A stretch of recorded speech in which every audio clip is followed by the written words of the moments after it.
Greetings and salutations, friends. Character NPC back at the gaming table. Today, getting prepared for the next battle in our playthrough of World War II in historical order. Its operational name, Fall Weiss, or Case White in English, was made originally in the 70s. I believe this is the second edition, but is from 1977. That's McGowan's artwork on there. It's fantastic. I love it. So this is basically the second version, GDW, right? Here we have First to Fight, which is the remake done by Game Researchers Design, GRD. So I thought there might be some interest in seeing what are the differences between these two, since they're really the same game. So this one, again, 1977.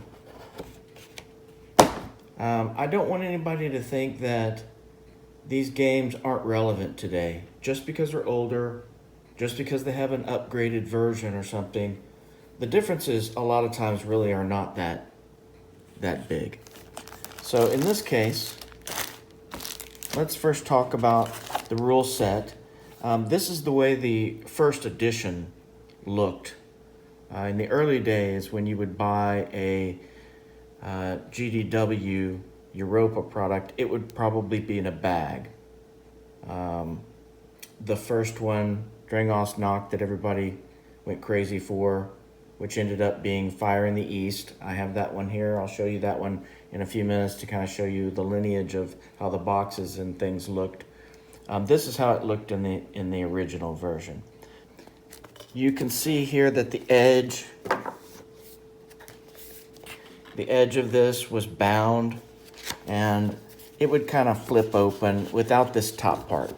This is from the bag version. It's not really a part of what would be the rule set and the charts. And you'd peel them off and put them in a binder. Things already came punched in those days, hole punched, so you would basically just be putting things into a binder. And they even made a cool Europa binder with the logo and everything. So the order of battle is a little different, because between 77 and the 90s, when the GRD First to Fight came out, the order of battle changed a little bit, but not significantly. And that's the point that I want to make about these older games. Just because the order of battle changed a little bit, it really has very little impact sometimes in the game. And it's really just for those people who want to be super historically accurate. But imagine yourself playing with 300 or 600 counters, and you have a couple of battalions that are of a different, like in First to Fight, in the GRD one, you have some Slovakian units that aren't dark blue and white. They look like Luftwaffe. Is that really such a big deal? I want to make a point here also to say that the counters are so much better in these older games. I really find the quality of the counters, their thickness, sometimes they can get dried out, and you don't, that's never good, right? You can always just glue the top to the bottom very easily, and they become a counter just like as perfect as any other. But as far as them separating and, not having the little frayed edges and everything, I've never had to clip any of these counters, because they're always perfect when they came out. So I'll say that about the older versions versus the newer. Okay, so this is really the biggest difference in these box sets. The older versions have different maps, and this is Berlin over here. And you're not able to see yet until I back out, but Berlin over here,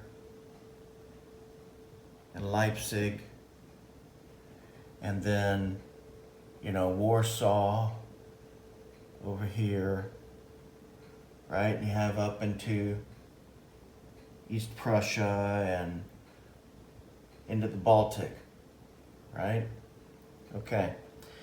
You have these three maps that really cover the area.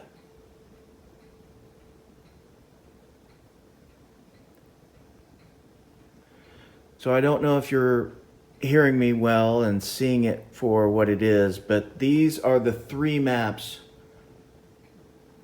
that would be used. So I'd need a much larger table, really. Now, you don't really use much of this 3rd map here, but you're not, I'd have to go through and map out the entire border and see how much of it is lost. It may just be a couple of hexes down here, like in the GRD version. There's, I think it's 1 hex that's off map as almost like a mountain pass, but it wouldn't go to anywhere, so it's just not useful. And I'll show that here in a moment. But I guess I should also mention the road and railway networks are a bit different as well. Not terribly different, so I would absolutely play this in a heartbeat. If this is what I had, or this is what I could get, I would definitely play this. I'd just have to have a larger space or try to fold up the lower part, because you're definitely not using the other half. You kind of only really need just the, which is it? There you go. You really just kind of need this half, and then I could fit it on this table.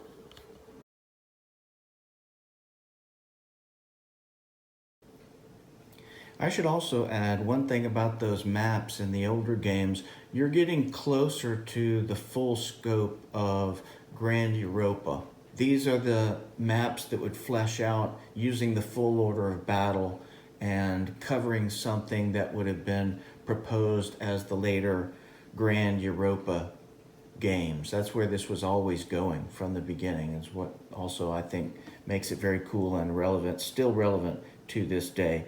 Really, I think if you're going to do what I'm doing, me and my friend here playing through World War II, you know, battle for battle, choosing what we play along the way, but doing it in order, except for the Pacific, which I'm thinking about using the GMT's Pacific War for. You know, we've got most things covered, and we'll see how this continues to go. But anyway, that's what I'm doing here. I'm setting up, I'm prepping for our next game, which will be the 3rd battle. And the first time Hitler declares war. The Game Research Design version, First Fight. Since we're going to play this one, I have, you know, lots of additional counters set up and ready to go in a tray for easy handling, of course. And I like to put all of my games packaged with their order of battle, so it's easy to just pull out things and say, okay, here's the, it says in the order of battle, 4th Army is supposed to go within 3 hexes outside of Warsaw. You know, then it's already packaged up and ready to go and makes sense when you're going to lay things out on the table. So, pardon me for having so many bags. As I mentioned in the other game from the 70s, the units came out so much nicer, and I don't know if you can actually see here. There we go. Some of these were okay, but all of them I needed to, you know, play with the corners and get it done. And some of them are just outright ripped. There were some sheets that were just terrible, and they didn't want to punch. You can see how raggedy these edges are and things. The quality of the counter material and the stamping, you know, it really should have been better, especially since it was, you know, special collector series and all of that other stuff. Charts and things, all of this is just like the other one, except it's not hole punched. The reason why we chose Wavell's War as our master rule set is because of all of these changes over time. Okay, so we have a more up-to-date set of charts, and the big difference is these maps. You only need one map, this map, number 37, to actually play the scenario. The idea here was to go into a GRD Europa and they have an order of battle they call the Poland campaign. So you have a lot of extra counters in Europa that are just not used unless you create a scenario or use someone else's scenario like I've been doing, or, you know, saying, oh, well, let's cover this battle over here that's not really a part of this main, say, 2 scenarios in the box set as such. I think you get where I'm going with this. Very versatile. Let's look at the map. So this is the First to Fight map, map 37. This has everything that you really need to play the Polish case white operation. You can see here Poznan, Berlin, Danzig, and the Polish border here, down past Hamburg, and out through the Carpathian Mountains. There's this one hex that's not completely defined, but there's nothing to go to, right? So you're not missing anything by following it up through the Pripyat marshes, past Minsk, and on around here, past Lithuania, up into here, through some more marshes on the edge of the forest, and back around on the edge here. So this is East Prussia here, which, you know, today is Russian, even though it's separated from the what in those days was the Soviet Union. They always considered that there. So that's an interesting part of history as well to talk about someday. Anyway, that's really the major difference.